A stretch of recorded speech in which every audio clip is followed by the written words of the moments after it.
Welcome, everybody. I'm delighted to see you here.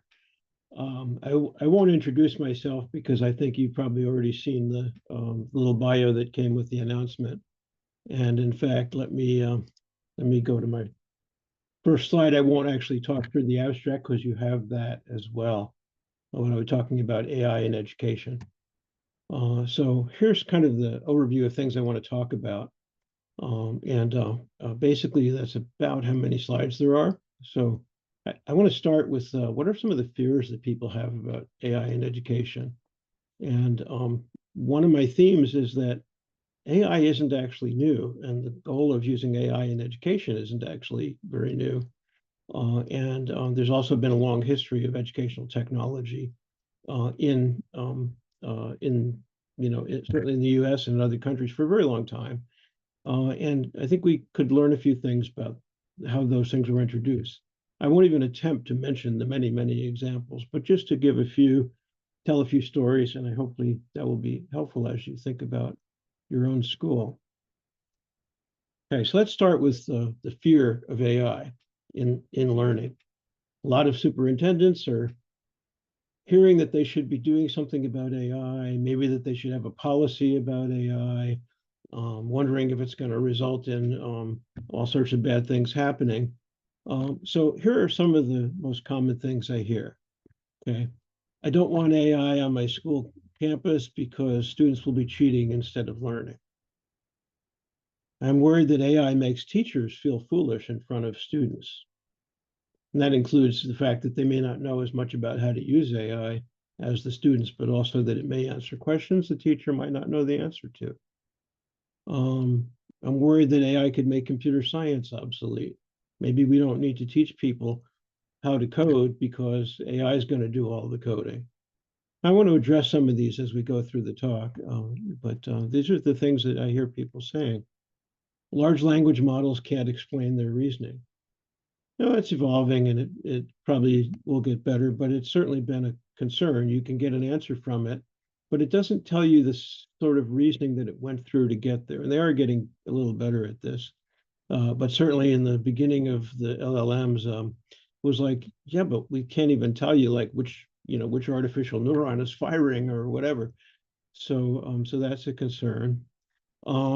Sometimes they answer incorrectly. Sometimes they even hallucinate. I'll give you an example on one thing that I was working on. AI can jeopardize student privacy. And if you're running a school, you're worried about laws like FERPA and COPA. And am I putting my children at risk by letting them use these things?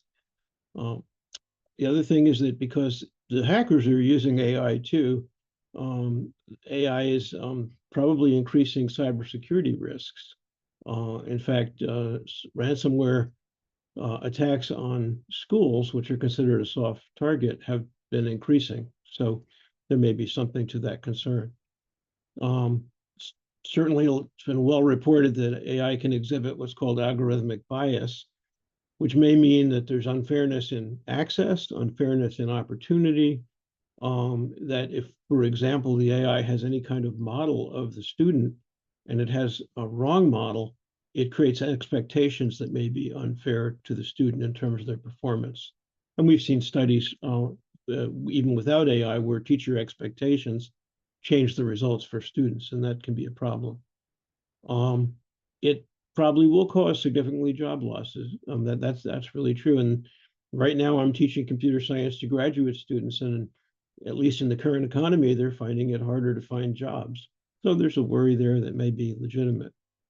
AI requires new job skills. We hear things like prompt engineering. I won't spend a lot of time on that, but that's an example of something that I certainly have a resource you can read about that. Whether that's a real thing, as a real skill, or if it's something that will just go away as the AIs get better.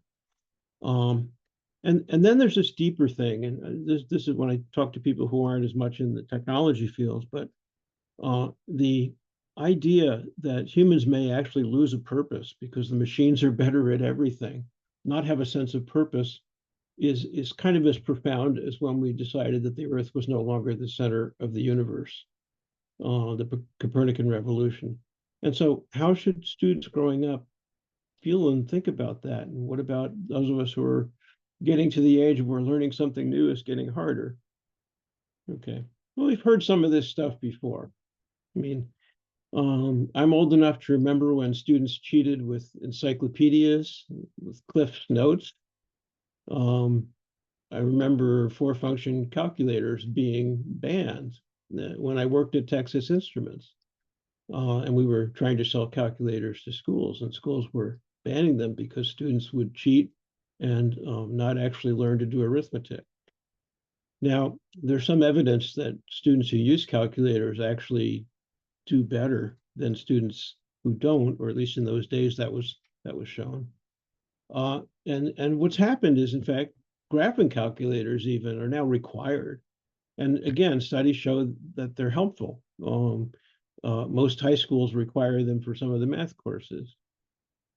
In the early days of PCs, the PCs and the software were both seen as expensive distractions. There wasn't enough time in the school day to fit it in. So where we're going to fit in AI? Well, where did we fit in teaching computer science? It's still been a struggle. And where do we teach anything new that comes along? The world keeps changing, but we don't want to change the curriculum. We don't want to rearrange how many minutes in the school day for this or for that. It's a problem. Many schools now, though, by contrast, they're one-to-one, at least with Chromebooks. I'm not sure Chromebooks quite count as computers, but most students have a keyboard and a screen in front of them at school. That certainly wasn't something that people were enthusiastic about as it was happening. If you think about the ARPANET, it was all about think tanks and universities. And it evolved into first NSFNet and then the internet. And it's now considered essential for really PK through 12, but not just K through 12. A little star means I have a story I want to tell, but I'll come to it. And then the sad part about it is we had this powerful technology. And what did it get used for more than anything else, at least at first? It was basically to make it easier to do standardized testing, which I think many educators think is at least or at best a mixed blessing and probably harmful to student learning. And if you look at as recently as January of 2023, the New York City schools heard about ChatGPT and immediately banned its use on any networks that the schools could control. It only took them till January to realize this was a bad decision. So some of these school things that have happened and worries about the new technologies have some basis in fact and are justifiable. But we also can learn from the fact that as new technologies get introduced, we also figure out how to use them better. And I've been doing it for a long time, so I've seen it a few times. All right, let me tell my story about the internet. I joined Apple in 1988. I was in the advanced technology group. So our job was to sort of help, in some sense, predict the future. The ARPANET at that time had evolved into NSFNet and was rapidly becoming the internet. The NSFNet backbone was upgrading to something called a T1 line, which gave you the remarkably fast speed of 1.5 megabits per second. I have a gigabit to my desktop now, so by comparison, that sounds really slow, but at the time it was the premium thing to have. And it was connecting major universities and research institutions. One of the people I worked with, she was in my lab in the advanced technology group, was Christina Hooper-Woolsey, who's a very well-known visionary researcher who is studying multimedia and more generally studying EdTech use at one particular school that she worked with. So when she asked if we could pay for a T1 line to the school so that Apple could better understand what the internet might mean for education, I approved it. And then at a budget meeting shortly after, there were multiple vice presidents there, and I was absolutely called on the carpet in front of all these vice presidents for this wasteful spending because they were convinced that the internet would never reach K-12. So it's important to be able to kind of look a little further out and realize that things are going to continue to progress and change.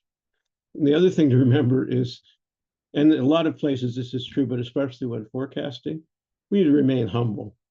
we don't always know what's going to happen, and sometimes we get surprised by, for example, how fast something catches on. That's one thing that's happening right now with current generation AI. Another story I wanted to tell, and this is about smart boards. And the point is, like, we have seen technology introductions before, and we know how things tend to go. Um, so I was helping a large school district apply for funding for internet access, which is called the federal E-rate program. But the superintendent decided he wanted to focus on smart boards for every classroom. Why smart boards? Well, his goal, and I mean, it certainly has to do with things like, getting to keep your job in the future and so on, is he wanted parents to see tangible evidence of investment in technology. So the parents were saying, we want to see more technology being used and available in the classrooms.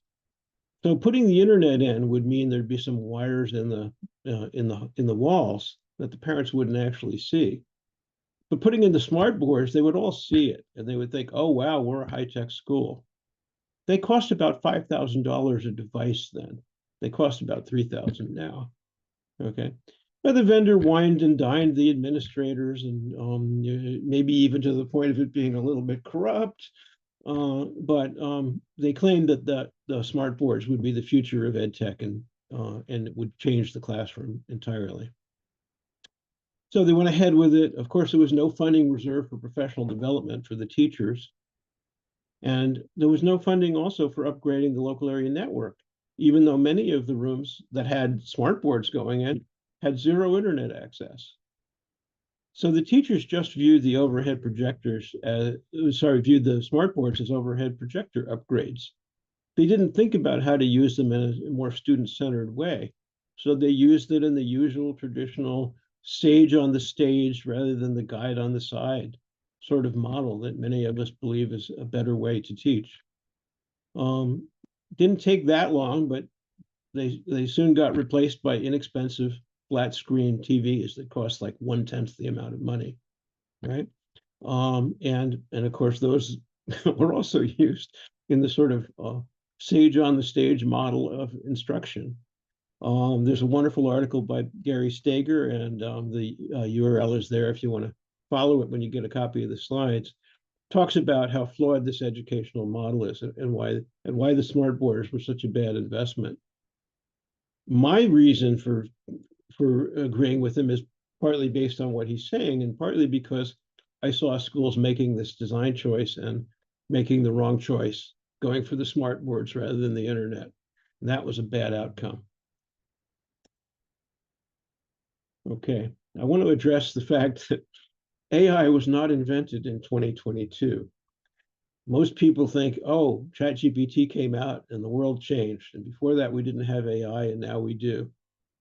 Well, we certainly have more interesting AI than we used to have, but it didn't just happen all of a sudden out of the blue. I think most people know that Alan Turing defined AI. He didn't use that word, but he defined, machines that could think in the 1930s, inventing something called the imitation game. And I recommend you see that movie if you haven't. It's probably on Netflix or something by now. But actually, even then, the concept of AI was not new. There was something, for example, called the Mechanical Turk. Now, the great thing about the Mechanical Turk, if you look into it, is it was a fraudulent demo. There was a table with a human inside who happened to be a very good chess player, and it would make the moves against the human chess player who thought they were playing a machine. And I will tell you that there have been times when AI demos in the history of our field have sometimes felt like they were the Mechanical Turk rather than the real deal. But a lot of AI did happen that was actually true. The research that brings us to where we are now actually began at a conference at Dartmouth in 1956. And if you want to take a quick look at who was there, these are the gentlemen that were there, and they are all very notable people in the field of AI. Absolutely, many Nobel Prize winners, et cetera, et cetera, et cetera. Not Nobel Prize actually, but Turing Award winners, because we don't have the Nobel Prizes, of course, in computer science. So let me see here. Back to where I was there. Okay, so AI had many successes then. I just mentioned two of them for the sake of time, but there were many. They were all in small, very well-defined problem domains, and they were generally pretty good at what they did. There was one called Mycin, for example, that could diagnose diseases. And although it was limited to bacterial diseases and would not go outside of that and try to talk about, viral diseases or other kinds of health problems, uh, it could diagnose bacterial diseases not better than the very best human doctors, but better than most human doctors. And so it actually could be of great potential value in remote places where you might not have the best diagnostician locally available. Another system, which was done by Digital Equipment Corporation, which eventually got acquired by Hewlett Packard, had a system called R1. What R1 did is it configured computers for delivery to their customers. And in particular, they had a new, pretty high-end computer called a VAX that R1 became an expert about. The problem with VAX was sort of halfway between a mainframe and a mini computer when it first came out, at least. And it was complex to configure it. You had to know, well, how much memory are they getting? So how many power supplies do they therefore need? How many disk drives, that sort of thing. And a lot of times the engineers who did the installations and prepared the parts list and so on, the installation would get it wrong. So DEC built this system because it was better than its own engineers at configuring its own products. So it saves them obviously a lot of money. So there's lots of examples like this. So I don't mean to slight anyone, but we can't talk about them all.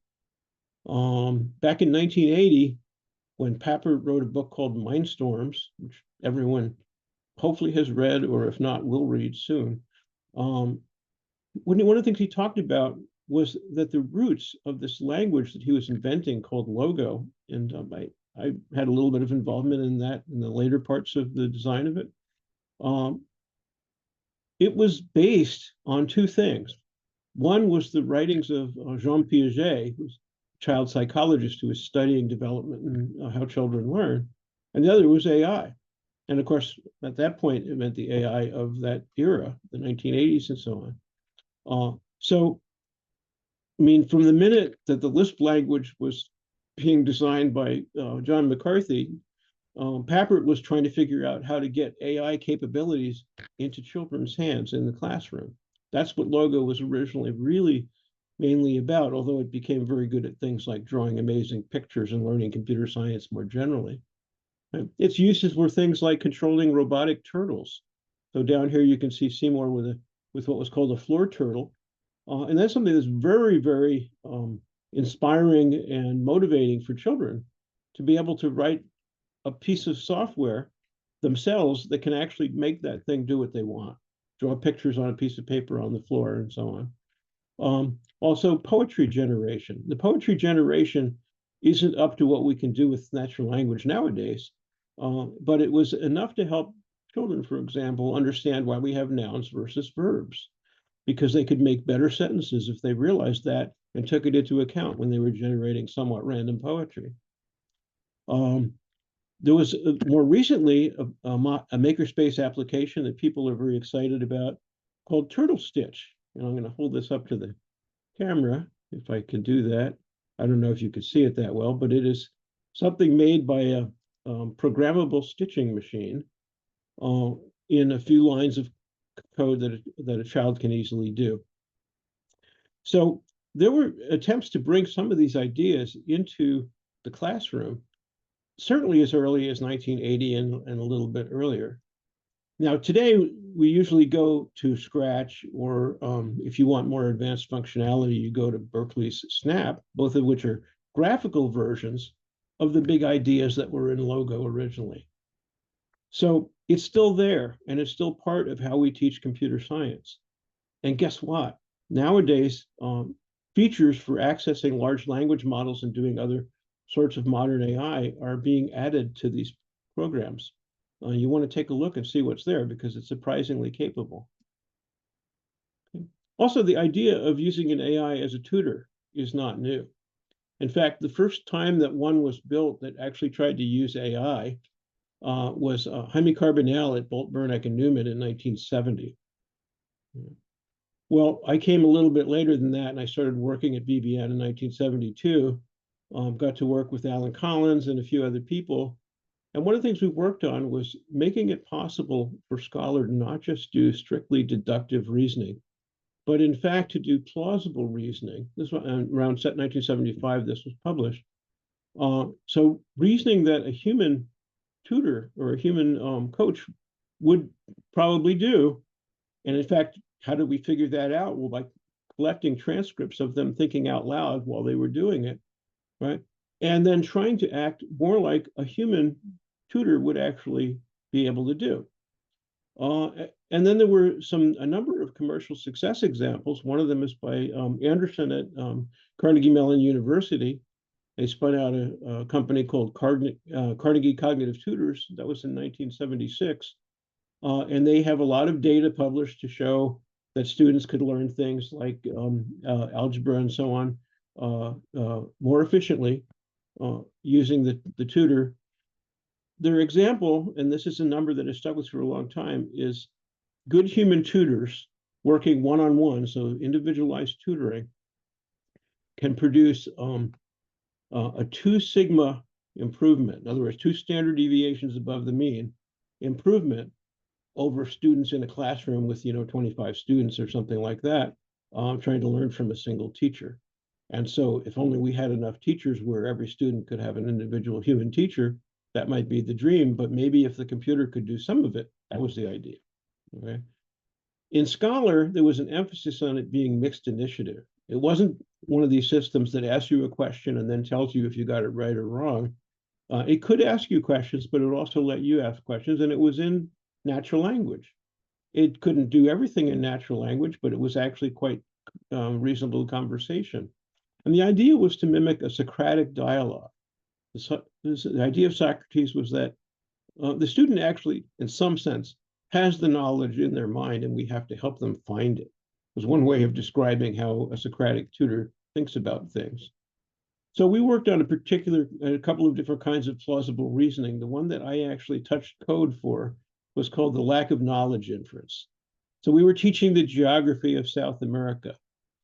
Now, DARPA was funding it, so they probably were making their own version with the geography of Vietnam in those days. We're not sure. But the geography of South America was the topic that we built a knowledge base for. The knowledge base could do reasoning. It could do English interaction. And you could look things up in the knowledge base, and you could say, for example, is rubber an agricultural product of Guyana? You can't quite see it on the map, but Guyana is up about here. And if it was just a database retrieval system, you would look it up and you wouldn't find that it was. That doesn't mean it isn't, but a good human process of reasoning about them, we go, well, I know that the main agricultural products of Guyana are sugar and lumber, right? And I know that rubber is an important product of Brazil. And since I know a lot about Guyana and about other countries that produce rubber, I doubt if it's a very important product of Guyana. That's way better than I don't know. Mm-hmm. And in fact, it is correct in this particular case. We saw lots of occasions of humans answering questions with that sort of thought process. And that was something that we thought we could do that would be better than, the original Scholar would basically have to, on that one, come back and say, I don't know. And it wasn't necessarily able to go out on the internet and get the answer either. So, okay. So I want to talk about some lessons we can learn from some of this history. Okay. And obviously, it's a very, very oversimplified history. Okay. First of all, I don't believe that cheating is caused by AI. If you look back in time, when I was in school and you had to read a book and then answer questions for the teacher the next day about the book, what many people did was they read these things called Cliff's Notes. And Cliff's Notes were summaries of the book. that would allow you to answer the questions the teachers were most likely to answer. And I know that a lot of students used them, okay? Another were encyclopedias. And in fact, looking something up in the encyclopedia was considered a good thing. Nowadays, people go straight to Google. But what people were doing is if they would paraphrase what was in the encyclopedia, that would be considered their own work and they would get credit. Whereas if they copied it word for word, it would be clear that it wasn't student work and that would be considered cheating. Right? So this is not something new, right? This is just we've got better technology for it than we did before, but it's not AI that causes it.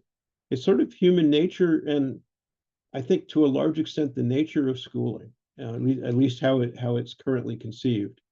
And I think one of the things we have to do to take better advantage of these emerging technologies is to change how we go about teaching. Now, many teachers already do, and they didn't need technology or AI to do it.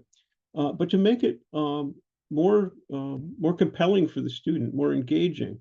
So giving them a boring task and then being disappointed that they cheated on it is like, well, what did you expect? You know, if all the incentives are extrinsic, in other words, it's you'll get a good grade and then your parents will buy you a toy or whatever. Those reasons are not really good enough. Yes, it works up to a point, but the minute that incentive is gone, your curiosity is gone.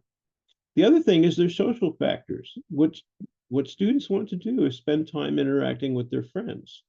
And so if every assignment is an individual assignment and there's no team project to it, it's not as interesting and you're not as curious because you'd rather go find out about the video game that your friends are using or whatever. Another thing that's really important for us to realize is the current generation, at least, of AI detectors, in other words, software you can use to see if maybe the student got their answer from AI, they do not reliably detect cheating. Okay, it might get it right a certain percentage of the time. Sometimes it's going to miss ones that they cheated and you didn't notice. But the one that worries me more is when it says this student cheated and it's wrong. Okay, that's called a false positive. And if you penalize a student based on a false positive from an AI detector, it might be unjustified and it completely undermines the trust relationship that a teacher has with their student. So part of my advice from what we're seeing from the past and the present is we shouldn't be using those, at least not until they're a lot better. And even then, it's sort of the wrong way to think about learning. Okay. So I'll tell a story what I did when, yeah, my graduate students were caught cheating. I wasn't using an AI detector. I'll talk a little bit about that. There's one of the references in the on the references slide is an ISTE article and a few other contributors called "Bringing AI to School: Tips for School Leaders." And one of the pretty strong pieces of advice in that article is also don't try to solve the problem of cheating by using AI detectors. All right, so let me tell that story. Let me see then. Okay, so I was grading CS midterms, or more accurately, my TAs were grading CS midterms with a little bit of help from me. We all suspected that certain students had cheated. Why? Well, first of all, their code looks pretty similar, or it used constructs that we hadn't discussed in class. So if you ask, ChatGPT or Claude or something to write a program for you, it may not take into account that maybe you haven't learned about objects yet. And all of a sudden, you've got a nice piece of code that's full of using object-oriented programming. As an instructor, you have to think, well, either they're reading way ahead, or they already knew this stuff before the course, or they're cheating. Right? But you're not sure, but you're pretty sure. In the same way that you get an essay that's suddenly written that sounds like it's a college essay and you're teaching 7th grade, you suspect. Right? The other thing is that the scores that they would have gotten if we had not noticed it seemed pretty high compared to their scores on previous assignments. So we had about 5 of them that we were pretty sure probably were cheating. So before I did anything or said anything about it outside of the conversation with the TAs, I talked to the campus director. His name is Alvaro Mange. He's a wonderful guy to talk to. And he suggested this approach, and then I took it, and it worked out really well. I announced to the class that some of the students had cheated. I emphasized, because it's graduate school, that cheating in graduate school, it could basically end your career. I mean, if you get thrown out for cheating, you're not going to come back and get a PhD next year. You know, it's history, right? You're making a very serious choice when you decide to cheat in graduate school. Then I offered them the opportunity to write a reflection about it. Tell me why you decided to leave to cheat. Did you not have time? Were you so under pressure? Were you so stressed out? What was going on? And then for the ones who did do the reflection, and do it, and I said it had to be a good job, it had to be convincing. They got an opportunity to retest, to take a new version of the test. It wouldn't be for full credit, but would be for a lot better credit than taking a 0 and having your name go into the discipline records. So each of the suspected offenders wrote a heart-wrenching reflection, what was going on in their lives and that sort of thing. And, had they come and talked to me about that, I probably would have figured out some sort of an accommodation for them or something. But instead, they just tried cheating. Right? So then I let them do the retests. But here was the interesting thing. I had detected, as being the AI detective, 5 students that I thought had cheated. We got more than 5 responses. It was like 6 or 7. So even a good human who knows the subject is not always going to get all of the positives correct, or the false positives, right? So you have to be very careful with this stuff, because it is potentially life-changing for students in terms of even just things like their sense of self-esteem and their commitment to learn the field and so on. And I just want to say is that I worked with a lot of those students in subsequent classes and so on, and it never happened again. So I think it's a better way to go. Okay. All right. Another issue with new technologies coming in, and I've seen this even with the introduction of computers. And I mean, I literally taught a course in the 9th ward of New Orleans after Katrina, where all new computers had arrived. Some of the teachers had never touched a computer before. The first lesson was called Hug Your Computer. And I actually made them hug the computer because they were so afraid of it. They were so afraid that they would look foolish because the children would know so much more about it. Right? And every time there's an EdTech adoption, it requires an investment by the district or the school in professional development, and not only for the teachers, but also for the administrators and for the IT department, because these technologies have an impact on even people who aren't directly using them. Right? And invariably, there's not as much PD provided as is needed. Right? Teachers need access to the technology, right? First, the students usually get access first because they're very, creative and whatever in finding ways to get on. Right? What the teachers need is release time. They need to mess and learn with it, as well as PD. Traditional PD is something that most teachers hate going to, because it feels like I'd really rather get my room set up because classes start on Monday or whatever. They need time to just play with it, mess with it, right? And that's often not done. And if you're rolling out AI and you're not investing in both the professional development, but also actual release time, where it's like, go and play with this stuff before you use it in front of your students, that it's criminal. Teachers, many, I'm sure there's plenty of exceptions, but many believe that they must know all the answers. I'm teaching this and I don't know all the answers, so I'm apt to look foolish. If I look foolish, I'll lose control of my classroom. Right? If there's a student that knows more than I do about whatever, object-oriented programming or how to use Chat GPT, I may lose control of my classroom. So they're frightened. Right. And what does it take to get past that? It takes courage. And one way to think about it is that what you can do, you can turn it into an opportunity to actively model lifelong learning. You know, sort of like the scholar example. I don't know either, but let's solve it together. And there could be other aspects to that, but basically, it's okay not to know everything. We live in a world where nobody can know everything, right? And new things are coming along at such a high pace. You're bound to be finding yourself in a situation of, gee, I hadn't heard about that yet, right? And your students may already know about it. So you have to have the courage to face that. Okay, so I'm going to tell my own story about looking foolish. Okay, I was running a 1 week summer camp for STEAM for middle school students, and we had, you know, a totally project-based model. You would negotiate with the instructors about what you were going to build. You had 1 week to build it.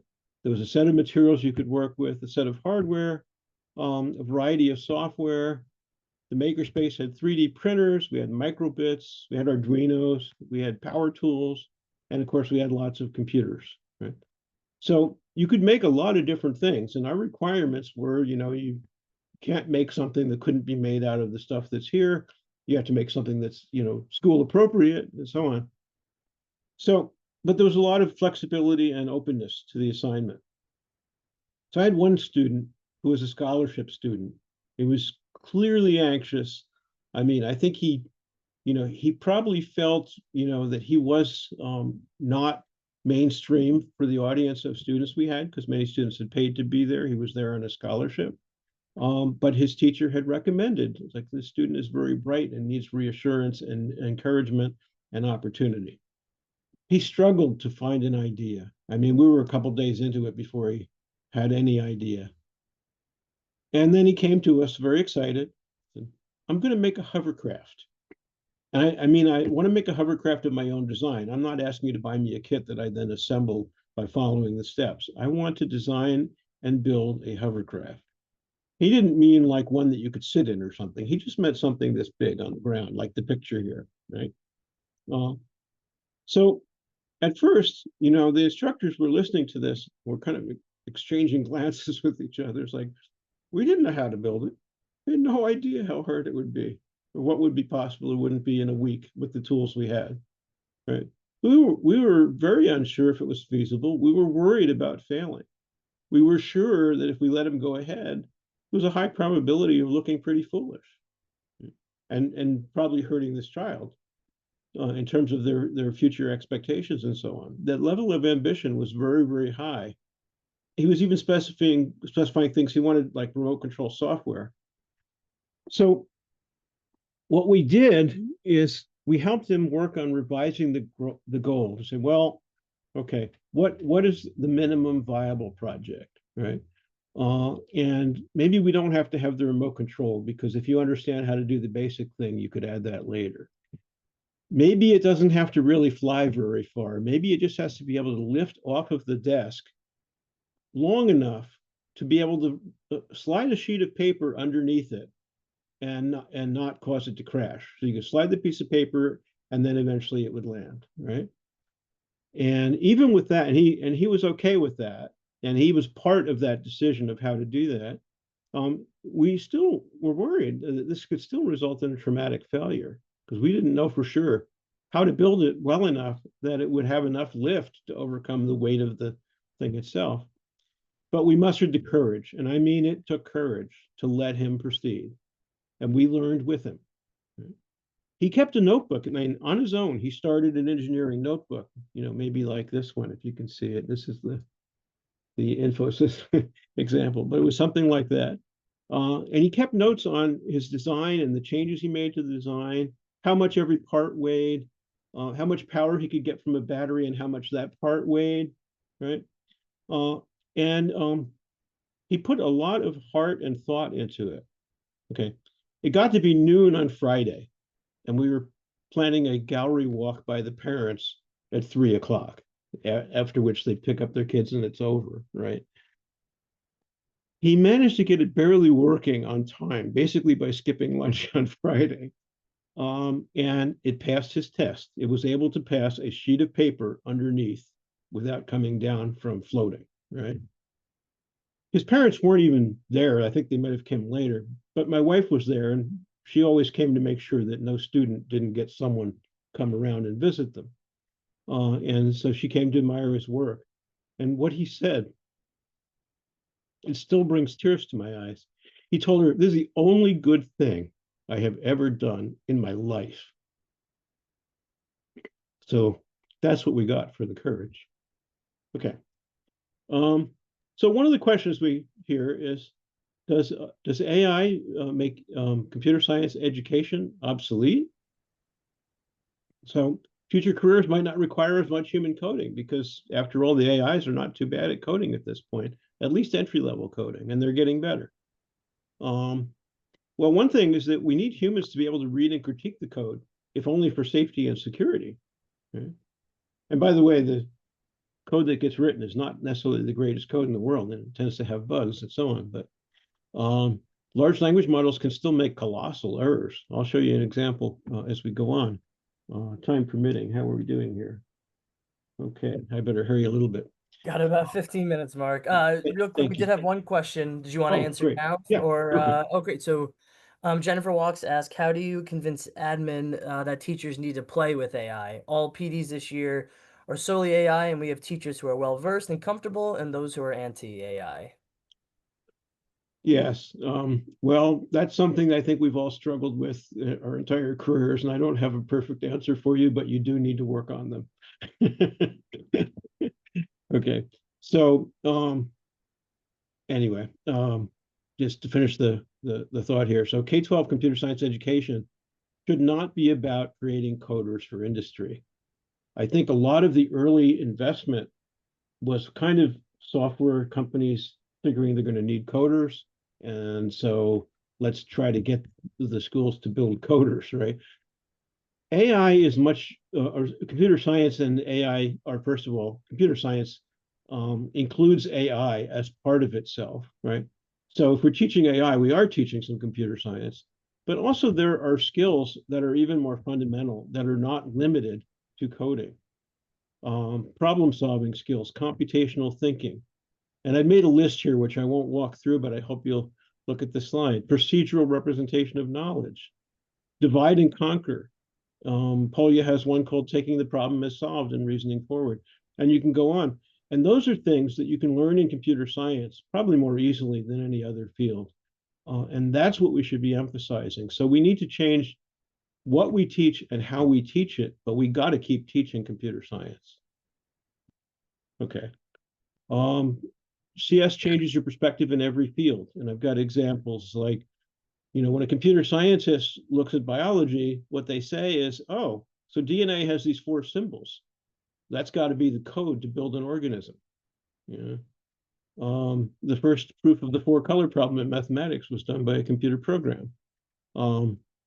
It helps students understand why we have nouns and verbs when they're trying to program nonsense poetry.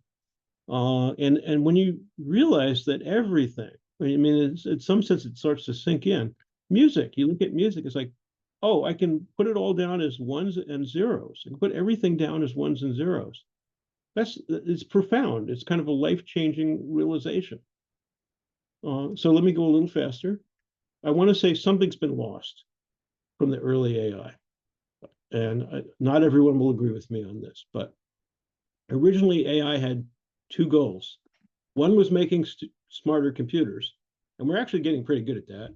But the other was understanding how humans think and learn, in particular, so we can do education better and so on. There are still people doing it, but it's certainly not what you're reading about in the news every day.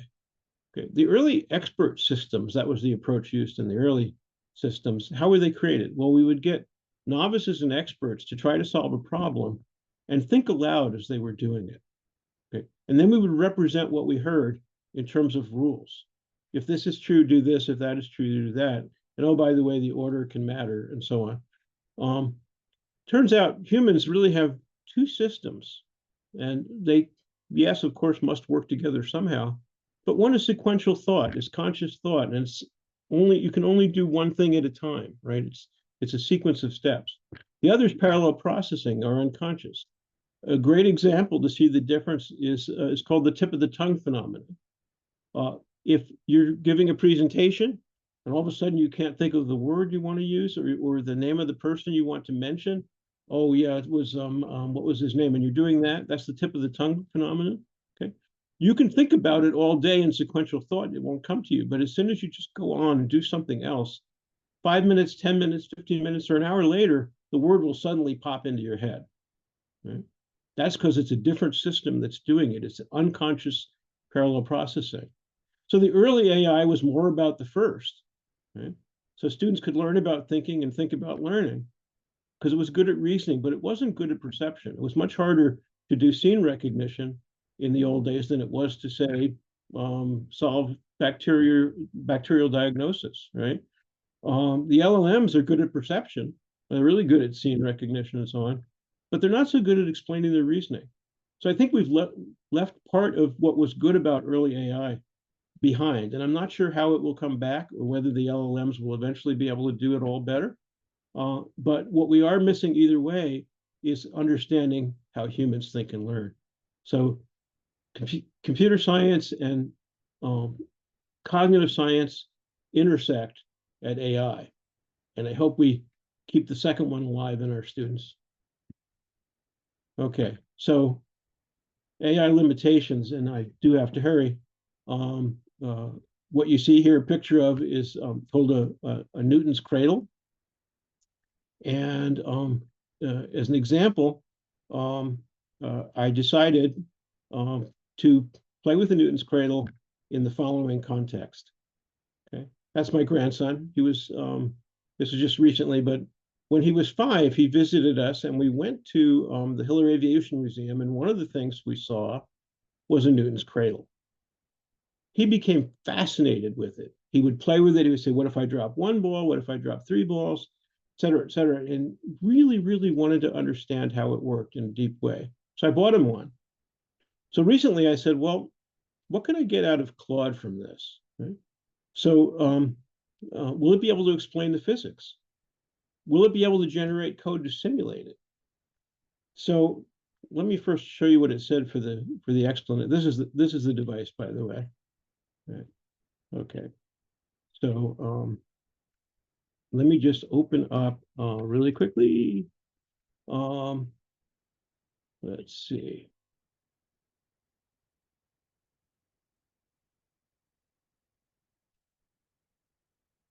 So here's where I asked it about writing a simulation and so on. But before that, I simply asked it to describe the behavior. And describing the behavior was pretty good. And I said I wanted to be at a first grade level and so on. And it did a pretty good job. But then I asked it to write a simulation, and it actually took 3 tries. So very, very quickly, here's what I got back for my first try. And I told it to do it in Python. I did tell it not to make it really complex, but it still used, external libraries and so on that I had told it not to do. But let's just look at what it got, what it did. Okay. So you press 1 and it does 1 ball. We'll do that. Let me see. Let me do a reset. 1 ball. There we go. That's not how that cradle's supposed to work. Okay.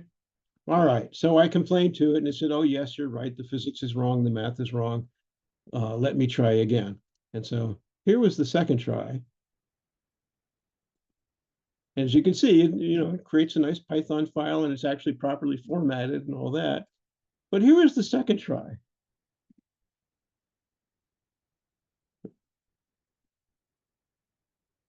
It's not only really slow, but it gets all tangled up, et cetera, et cetera, et cetera. So, and you can look at the Python code and see what's going on. So at some point, I want to do this again with my first grade grandson when he's not first grade anymore and able to start looking at code. Okay. All right. And I'll escape from that one. And so I chastised it again as, oh, yes, you're right. I got it all wrong, blah, blah, blah. So here's the third one. And I mean, let me do a 1 here. It's starting to be a little better. Here's a 2. So this is pretty good. So the point is it was able to do it. And it took me 3 tries to get it to do it. but it still took me like maybe an hour. Whereas if I had written the simulation myself, and I'm pretty good at writing Python, it would have taken a lot longer. Yeah. So, but what's reassuring to me, because it can't really explain how it works very well, is I can look at the code. And that's part of the point, is I can still look at the code. And I want students to be able to still look at the code. Okay. All right. Let's see. Okay. So there's other things that we have talked about: algorithmic bias, unfair access, unfair expectations, job losses. And some of these things we can't do a lot about, but as an educator, we can discuss it openly with our students. We can emphasize learning to learn.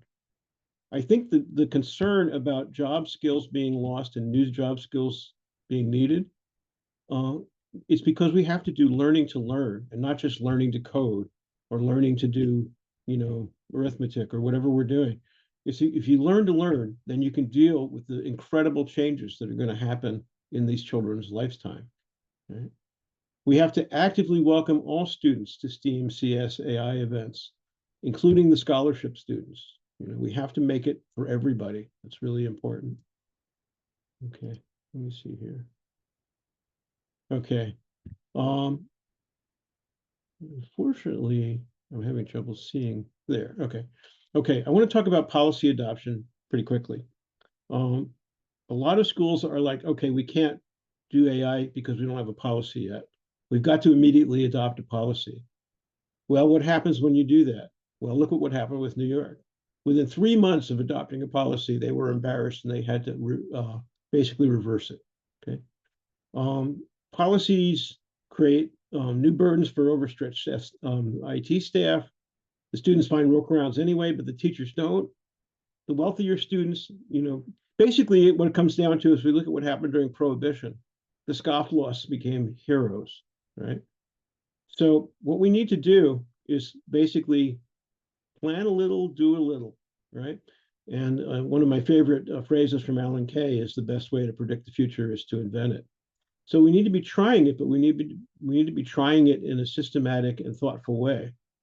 So the approach that I like is called the living lab, and it's known from Xerox PARC's days when they basically invented all the stuff we use now. Is we need to make new tools available on a limited trial basis. And we need to collect survey data about the usage experience. How did it go? Did it get the code right the first time, or did it take 3 tries? And by the way, don't limit it to large language models. There are other productivity tools, and maybe they are sitting on large language models, but that's not how you have to think about it, right? So Grammarly is a wonderful tool. I use Grammarly when I'm doing a lot of things, and I don't always agree with it, but 90% of the time it's right and it improves my writing. Another one's called Listen. If I'm trying to do research and find out which articles, and quick summary of those articles. So, and I've also included, by the way, some guidance from ISTE, from CSTA, from COSIN, and I recommend in your own state, look at the guidance from your own Department of Education. A lot of thought and work is going into these things. And so let's not undermine that work by rushing to adopt something that is not appropriate. Here's a list of some resources and references. If there's any of these that you can't easily find, you're welcome to send me email. There's my 2 email addresses. And don't forget to look at some of the older stuff. Computer science seems to be one of the worst fields for knowing its own history. We're standing on the toes of our predecessors instead of on their shoulders. One book that I was reminded to go back and look at recently by a good friend, C.P. Snow's The Two Cultures. And this is talking about the early days of the computer revolution, and it's still applicable today. I came across a book by Alan Collins, who is just a brilliant psychologist, and his book is called What's Worth Teaching. Obviously, many of you know about the Teachable Machine from IBM. It's free. You have to read Ken Kahn's book called The Learner's Apprentice. You just have to. Sushi Grover's book. I don't mean to jump around on you. If you're using App Inventor, there's a category called Artificial Intelligence. If you're using Scratch or you're using Snap, there are blocks to help you include artificial intelligence lessons for your students. if you haven't read Mindstorms, shame on you. Go read Mindstorms. It's short. At least read the first part, which is about how the operation of mechanical gears led to Seymour becoming a mathematician. One book that I love that not very many people seem to look at these days called How to Solve It by George Polya, a Stanford mathematician. And when I'm helping tutor students in math, I often use some of his ideas to help them make progress. Raspberry Pi Foundation is doing amazing stuff. Obviously, Infosys is doing amazing stuff, but you know about them already. Even Cynthia Solomon wrote 20 Things to Do with the Computer Forward 50, which was things she was doing more recently, right? Kind of before the AI part completely took off. I love Gary Stager's Invent to Learn. And the Walton Foundation also has some nice stuff. And with that, I think I will stop the presentation and take questions. Thank you, Mark.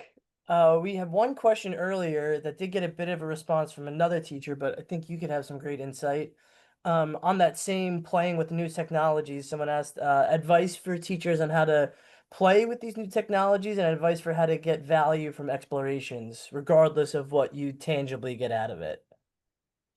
Okay, well, I would start with kind of the same advice I would have for helping students to choose a project to work on for sort of project-based constructivist or constructionist style learning, and that is pick something that you're interested in, that you'd like to learn more about, or that you'd like to get maybe the AI system to do something with, right? And work on that, because that will sustain you through the time when you get discouraged and it's not working and so on. And by the way, I was talking about the sequential versus the parallel processing in our brains, is that when you get stuck, this advice works. I tell this to my students, and the next day they come back and tell us, is work on it hard. You have to work on it harder. This doesn't work. And then stop and sleep on it. And a lot of times when you wake up, you have at least the germ of a solution. So those are things I would suggest is pick something that you'd be excited enough to do and see it through, even though it might seem hard at first. And don't quit when you get discouraged. Work a little harder and then take a break from it, sleep on it, and let your unconscious brain do some of the work. And then come back and turn your sequential brain back on. Other questions? Awesome. Thank you, Mark. Yeah, not really. This week can become a question. If you have any input, Barbara asked, has anyone been able to explore the learning mode on ChatGPT yet? And if you have any feedback, Mark, have you been able to I investigate? actually haven't, and partly because I also teach at Northeastern University, and they have gotten us an unlimited site license for Claude.ai. So I use Claude more than ChatGPT, but ChatGPT can be useful if you want to draw a couple of pictures. So, but as far as the learning mode, have not tried it, and obviously that's something I'll now have to do. And one of the challenge we're living with these days, especially, is my inbox will have 100 messages every morning. There are things that I absolutely have to go learn about and try, right, just to do my job. So, you know, keep that thirst for lifelong learning. That's all I can say. Great. And just a call, if anyone else has any other questions, please feel free to put them in the chat. And we will. I'll get the slide deck Yep. to Infosys. So. Yep, sure. We will be sending out a recording of this along with the slide deck, and then you can also find all of these courses on our Pathfinders Institute. That'll be up towards the end of August, and we'll be sure to send you that link once the courses are up and running. And that will also feature the 4 sessions we did last summer and all of their guides and everything as well. That's fantastic. One last And question from Jennifer Walks. Is there any one AI that you recommend for schools and kids to use?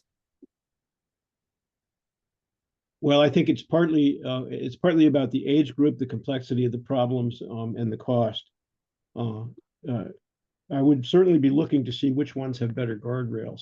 Because one of the things that I didn't take the time to talk about, for example, in middle school is a big issue, is deep fakes that are inappropriate and very, very harmful to young girls. We're going to make sure those aren't going to get through on that one. So I would do some research on some of the issues like that you're concerned about. I don't know the answer to that one off the top of my head. Obviously, ChatGPT is pretty heavily used and probably considered the leader by most people, with the possible exception of the one from China. Yeah. Oh, thank you, Mark. Yeah. Magic School. Yeah. All right. Well, Great, thank you. it's been a pleasure and an honor to speak with you.